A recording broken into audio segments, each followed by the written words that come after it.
اعوذ باللہ من الشیطان الرجیم بسم اللہ الرحمن الرحیم الصلاۃ والسلام علیک یا رسول اللہ وعلی آلک و اصحابک یا سیدی یا حبیب اللہ۔ سب سے پہلے میں انتہائی شکر گزار ہوں مسلم اسٹوڈنٹ آرگنائزیشن کا،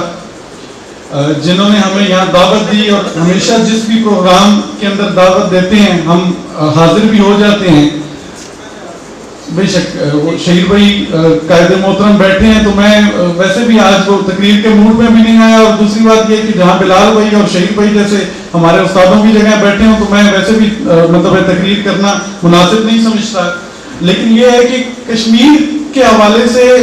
پاکستان کے اندر اس وقت جتنی بھی اس طرح کی طریقے چل رہی ہیں، اور ایم ایس او الحمدللہ یا اسٹیٹ آف پارلیمنٹ ان کے اندر سے ان میں سے ایک ہیں، تو میں یہ چاہتا ہوں کہ بلال بھائی یا مظہر بھائی یہاں پہ موجود ہیں کہ یار کوئی ایک اس طرح کی ترتیب بنائی جائے کہ بجائے اس کے کہ ہر جگہ پہ اپنے چھوٹے چھوٹے پروگرامات کیے جائیں، کوئی ایک اس طرح کا اسلام آباد میں اگر بڑا پاور شو کیا جائے تو میری آپ سے ریکویسٹ ہے، ہم آپ کے ساتھ ہر جگہ پہ چلنے کے لیے تیار ہیں، آپ اس کو بیڑا اٹھائیں اور انشاءاللہ میں آپ کے ساتھ چلوں گا۔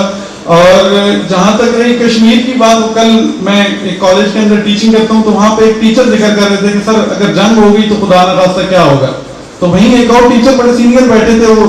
پہلے آرمی میں تھے، 1965 کی وار میں انہوں نے حصہ لیا، تو وہاں پر وہ بتاتے ہیں کہ یار ہمارے ایک ساتھی کا وہ 65 کی وار کے اندر جنگ کے اندر زخمی ہوا اور انڈیا نے اسے کیپچر کر لیا، انڈین فوجی اسے اٹھا کے انڈیا کے اندر لے گئے، تو وہاں پر جب اس کو خون لگانے لگے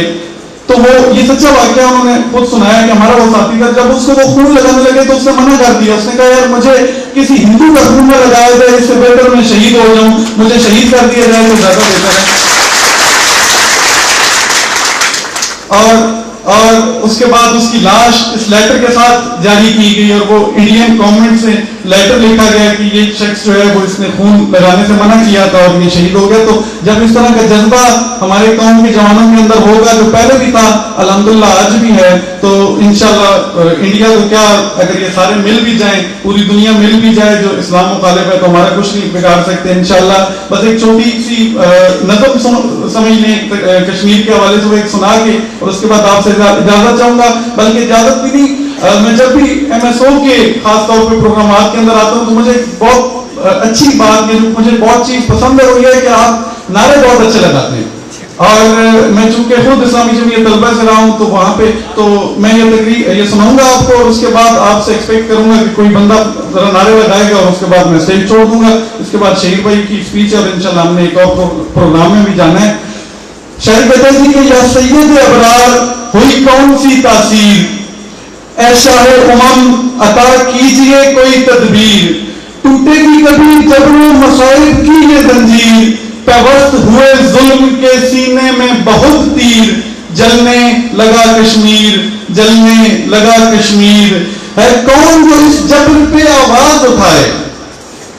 بڑی غور والا بات ہے میرا آپ کے لیے کہ ہے کون جو اس جبر پہ آواز اٹھائے، لٹتی ہوئی قسمت میری بہنوں کی بچائے، آزاد ہے مسلم کوئی کہہ کر یہ سنائے، آ کر کوئی دیکھے میری لٹتی ہوئی تقدیر، جلنے لگا کشمیر، جلنے لگا کشمیر، اور بکھری ہوئی امت کو وہی شان عطا کر،